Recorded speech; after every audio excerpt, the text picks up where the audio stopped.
Üçüncü kəslər o kəslərdir ki, onlar dünyada şəhid deyirlər, amma axirətdə şəhiddirlər. Necə ki, Peyğəmbər sallallahu aleyhi ve sellem deyir ki, şühədə xamsə, yəni şəhidlər 5 növdür. Misal üçün, birinci deyir ki, yəni bıçaqlanıb öldürülən şəhiddir. Bıçaqlanıb öldürülən, yəni nəsə insana batırarlarsa, bıçaq, xəncəldir və s. O nədir? Şəhiddir. Sonra gəlir ki, qarın xəstəliyindən ölən şəhiddir. Hətta Şeyx Məşhur, yəni Hafizahullah deyir ki, qarın xəstəliklərinə, bütün iç xəstəliklərə aiddir.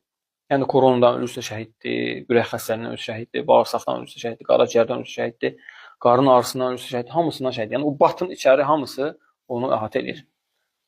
Və sonra kim uçqun altında qalıb ölərsə şəhiddir və kim yanıb ölərsə şəhiddir və kim suda boğulub ölərsə şəhiddir. Yəni bir rəvayət var. Yəni rəvayət olunur ki, bir dəfə Həccac ibn Yusuf suda boğulub ölürmüş, yəni boğulurmuş, yəni konkret boğulur da, yəni çıxa bilmir. Və deyir, bir nəfər olur onun yanında, tez düşüb onu çıxarır. Bunu çıxaranda Həccac, Həccac görür ki, bu daima buna zülm elədiyi adamdır.